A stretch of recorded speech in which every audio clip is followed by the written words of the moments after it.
Hello everyone, I am Misha. Welcome to all in my no another video. Now we start question number 4 of exercise 4.3 class 10 quadratic equation.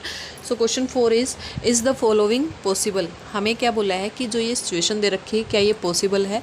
If सो अगर ऐसा है तो determine their present age. हमें present age को find करना है. The sum of ages of two friends is 20 years. इसने क्या बोला है कि दो फ्रेंड है जिनकी एज का जो सम है वो क्या है 20 ईयर्स है. 4 ईयर अगो 4 साल पहले the product of their age in year was 48. उनकी एज का जो प्रोडक्ट है वो क्या था 48 था 4 साल पहले.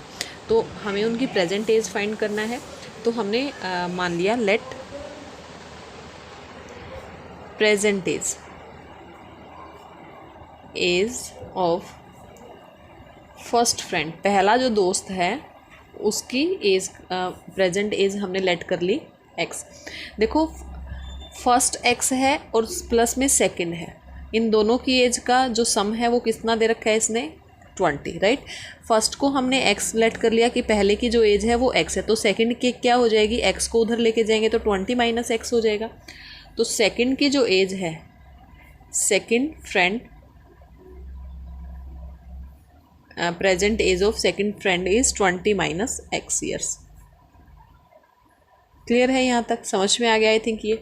फिर उसने बोला है कि 4 ईयर अगो, कि भाई 4 साल पहले. हम यहाँ पर लिखेंगे 4 ईयर्स अगो, 4 साल पहले फर्स्ट फ्रेंड की जो एज है वो कितनी थी 4 साल पहले. अगर आज एक्स है तो 4 साल पहले आज की एज में 4 ईयर्स जो है वो माइनस हो जाएंगे.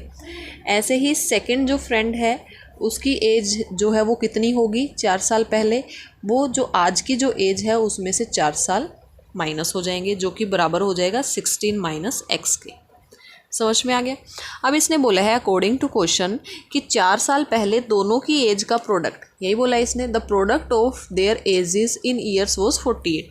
कि भाई दोनों की एज का अगर हम प्रोडक्ट करेंगे तो किसके बराबर होगा ये 48 के, right.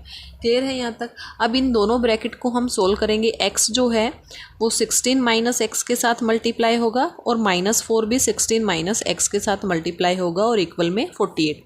x into 16 is 16x minus x into x is x square minus 4 into 16 is 48 minus 64.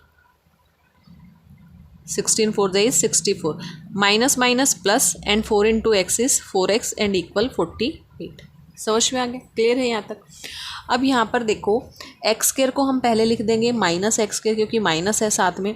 16 plus 4x, 16 plus 4 is 20x हो जाएगा और माइनस 64, 48 को इधर लेके आएंगे तो माइनस 48 हो जाएगा और इक्वल में क्या बच गया हमारा 0, राइट.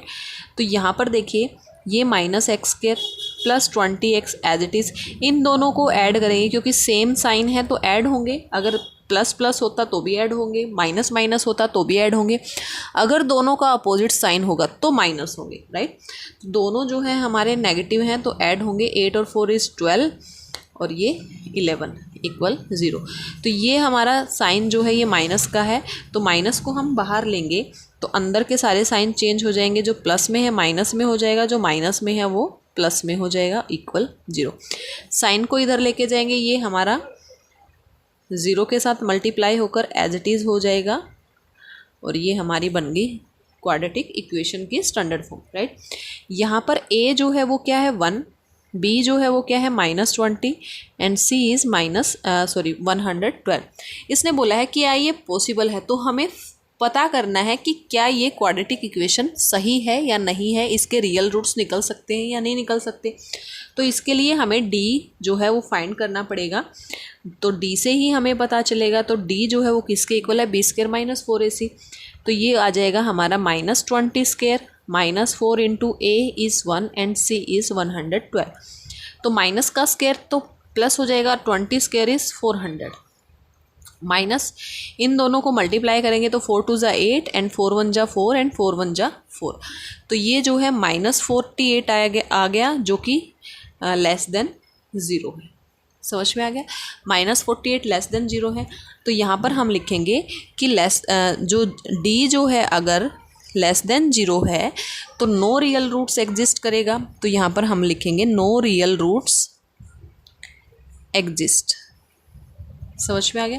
यहाँ पर कोई रियल रूट जो है एग्जिस्ट नहीं कर रहा, तो ये जो सिचुएशन है, ये जो प्रॉब्लम है, इसका कोई भी सॉल्यूशन जो है वो पॉसिबल नहीं है। तो यहाँ पर हम लिखेंगे the situation is not possible. ये जो सिचुएशन दे रखी है, ये जो प्रॉब्लम दे रखी है, ये पॉसिबल नहीं है। समझ में आ गया। आई थिंक ये क्वेश्चन सबको क्लियर हो गया होगा, अच्छे से समझ में आ गया होगा। किसी बच्चे को नहीं समझ में आया तो कमेंट में करके कमेंट पूछ सकता है कमेंट सेक्शन में। So thank you for watching.